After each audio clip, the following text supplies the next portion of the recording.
Treasures Talk, which is entitled Maintain Your Meekness when Under Pressure, and that'll be handled by Brother Murphy. Thank you, Brother Defontier. Maintain your meekness under pressure. What's so valuable about meekness? Well, there's many scriptures show that Jehovah blesses and favors the meek ones. At one time, Jehovah searched and compared all the meek men on the earth to see who was meekest. And at Numbers 12:3, Moses, it says, was by far the meekest of all men on the face of the earth. Could that be part of the reason why Jehovah chose him to lead over 1 million of his people to the promised land? Yes, Jehovah obviously loves that quality in Moses, and so we want to strive then to maintain that quality in us, because it's possible that stress or pressure might take it away momentarily, and we want to avoid that.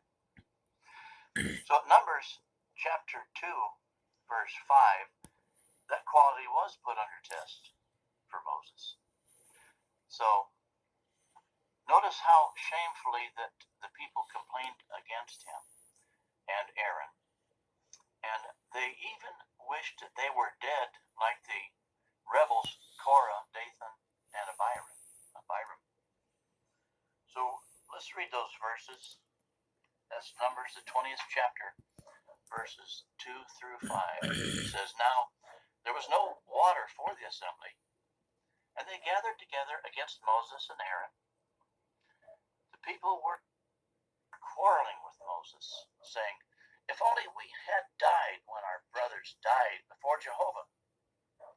Why have you brought Jehovah's congregation into this wilderness for us and our livestock to die here?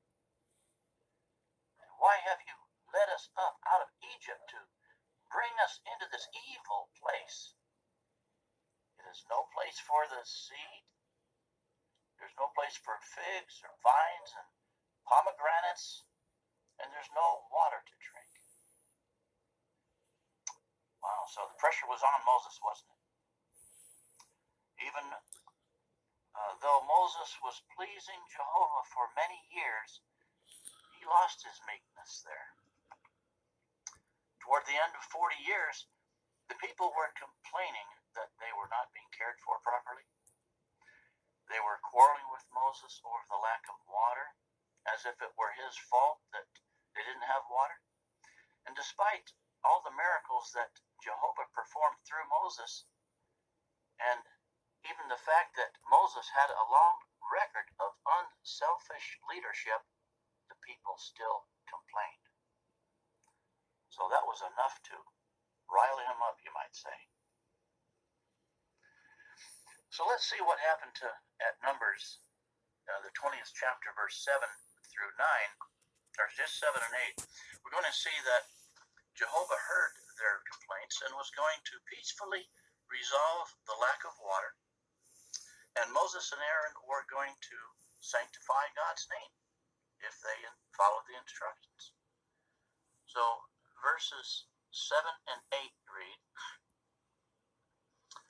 "Then Jehovah said to Moses, 'Take the rod and call the assembly together, you and Aaron your brother, and speak to the crag before their eyes, that it may give its water. And you will bring out water for them from the crag, and give the assembly and their livestock something to drink.'" Simple task. So we see that Moses had to follow that simple task. And if they did, everyone would have been happy. But here's actually what happened in verses 7 through 11. Let's read verses 9 through 11.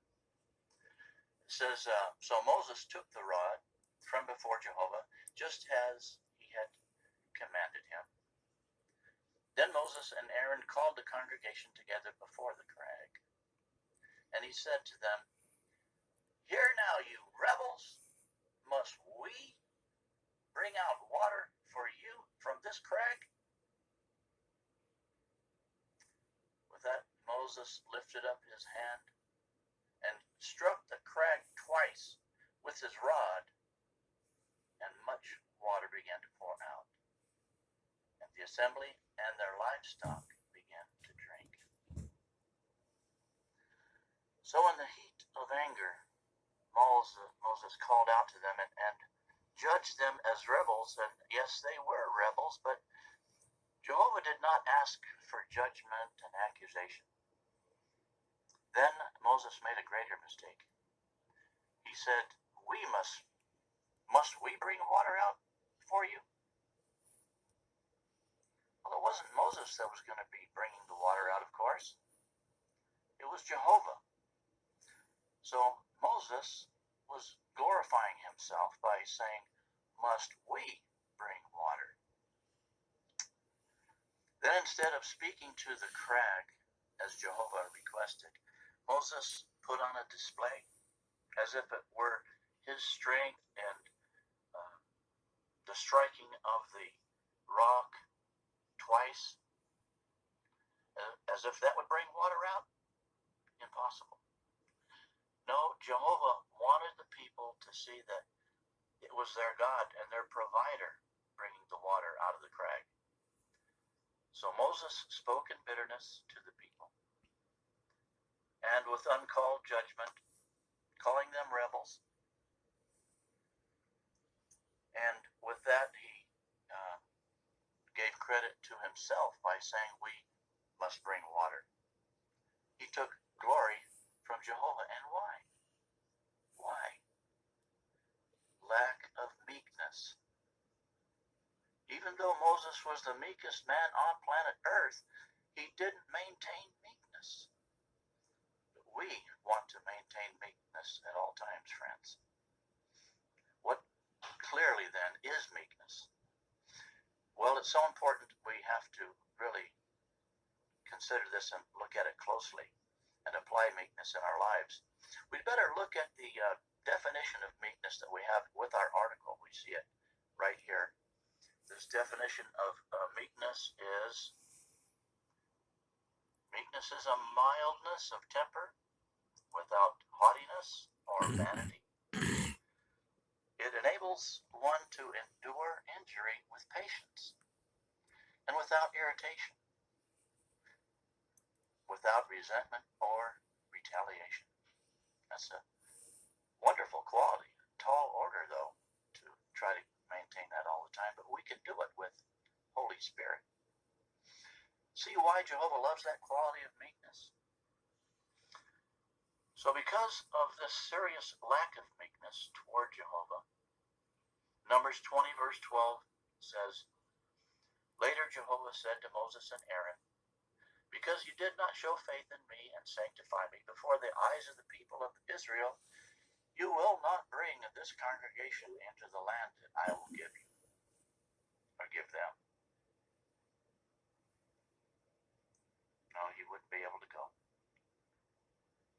So let's consider our picture illustration at this time. We're going to see what's happening in that picture. We see that there is a young man who lives in a religiously divided home. We can see that in the living room there. Looks like a cross, images, and a Christmas tree in the living room. Looks like the father is angry, perhaps having a bad day, bringing up his own religion by holding one of Christendom's Bibles there. Angry perhaps that his son has a watchtower and one of our Bibles in his hand, and he's on the way to the Sunday meeting. But see the expression on the son's face? Is he interrupting his dad? No. Is he angry? Talking back? Is he resentful? He understands that his dad hasn't experienced the love of Jehovah through accurate knowledge, the meetings, the brotherhood. And the son knows that his dad hasn't felt the love of Jehovah by serving Jehovah. So the son is showing a fine quality of meekness. And so we want to strive to be like him under stress and pressure we can see that he's under. So we can take the picture down. So from this incident in the picture and the experience of Moses and Aaron, we learned valuable lessons for us today. We must constantly work on maintaining our meek attitude. If we neglect being meek, pride may take over and cause us to do something we regret. How do we keep meekness in our personality? Keep Holy Spirit in our life and in our personality by meetings, prayer, study, ministry. Yes, and keeping close association with the brotherhood. Avoid worldly, corrupting entertainment, bad movies, and vulgar music. Finally, friends, strive, yes, earnestly strive to be meek at all times, especially when under pressure. Brother Dupontier. Thank you, Brother Murphy. Well done. Well done. Now we're going to move into spiritual gems.